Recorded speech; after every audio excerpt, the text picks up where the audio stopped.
ఈరోజు ప్రణయ్ కేసు విషయంలో నల్లగొండలో వచ్చినటువంటి తీర్పు ఏదైతే ఉందో ఆ తీర్పు ఒక నేరస్తులకు ఒక కనువిప్పు అనేది కలగాలి, కనువిప్పు కావాలి. ఎందుకంటే మా బాబు ప్రణయ్ హత్య జరిగినప్పుడు ఇదే చివరి హత్య జరగాలని చెప్పి జస్టిస్ ఫర్ ప్రణయ్ అని చెప్పి చాలా మేము పోరాటం చేశాము. కానీ ఆ హత్య తర్వాత కూడా చాలా హత్యలు జరగటం అనేది జరిగింది.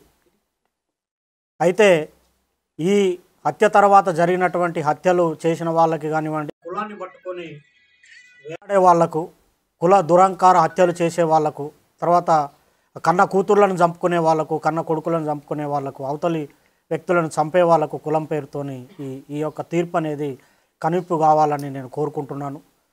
వాస్తవంగా ఈ ఇన్సిడెంట్ తర్వాత మీ అందరికీ తెలుసు, చాలా లాస్ అయిపోయాం మేము. ఇప్పుడు మాకు కొడుకు లేకుండా పోయాడు, అమృతకి భర్త లేకుండా, తర్వాత నా మనవనికి తండ్రి లేకుండా పోయాడు. తర్వాత మారుతిరావు ఆయన అమృత ఫాదర్ ఆయన కూడా సూసైడ్ చేసుకున్నాడు. తర్వాత ఈ ఇందులో ఉన్నటువంటి 7 మందికి ఆ సుభాష్ శర్మకి ఉరిశిక్ష, తర్వాత మిగతా 7గురికి 6 మందికి జీవిత ఖైదు విధించడం అనేది జరిగింది. వారి కుటుంబాలు కూడా బాధపడుతూ ఉంటాయి. కాబట్టి ఎవరైతే ఈ సుపారీలు తీసుకొని హత్యలు చేసే వాళ్ళకి ఇది ఒక కనువిప్పు కావాలి. ఏదన్నా ఉంటే మాట్లాడుకోవటం కానివ్వండి, సమస్య పరిష్కారానికి సామరస్యంగా చేసుకోవాలి తప్ప మేనేజ్ చేయొచ్చులే, వాళ్ళకి అంతో ఇంతో డబ్బులు ఇవ్వచ్చులే, మేనేజ్ చేయొచ్చులే అని చెప్పి చంపడం అనేది కరెక్ట్ కాదు. ఈ కేసు విషయంలో మమ్మల్ని కూడా అనేక రకమైనటువంటి ప్రలోభాలు పెట్టినప్పటికి కూడా మేము ఎక్కడ లొంగకుండా న్యాయం జరగాలి, ఈ హత్యతోని మిగతా కుల హత్యలు ఆగిపోవాలని చెప్పి మేము పోరాటం అనేది చేయటం జరిగింది. 6.5 సంవత్సరాలు మేము ఎదురు చూసాము న్యాయం కోసం, మేము సాక్ష్యం చెప్పి. ఇందులో ముఖ్యమైనటువంటి పాత్ర పోషించినటువంటి అప్పటి డిఎస్పి శ్రీనివాస్ గారికి ప్రత్యేకమైన కృతజ్ఞతలు ఈ సందర్భంగా తెలియజేస్తూ ఉన్నాను. ఎందుకంటే సారు ఐఓగా చాలా గొప్పగా ఆ కేసును పకడ్బందీగా, చాలామంది మమ్మల్ని అన్నారు ఎందుకు కేసు లేట్ అవుతుంది, ఛార్జ్షీట్ లేట్ అవుతుంది, ఏదో జరుగుతుందని.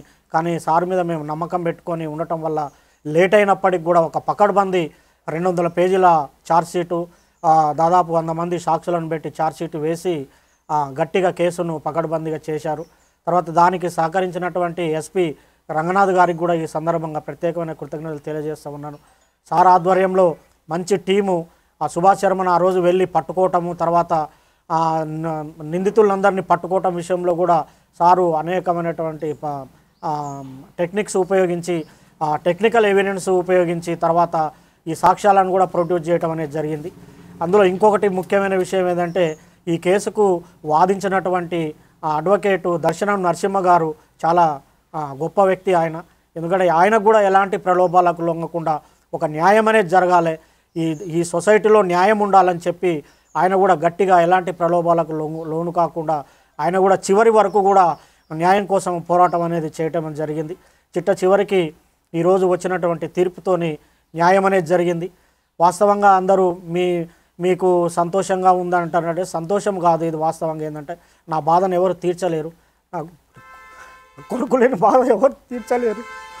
మేము ప్రతినిత్యం బాధపడుతూనే ఉన్నాం. ఎవరన్నా బయట బాబులు కనపడినప్పుడల్లా, మా బాని క్లాస్మేట్స్ కనిపించినప్పుడల్లా బాధ ఉంటుంది.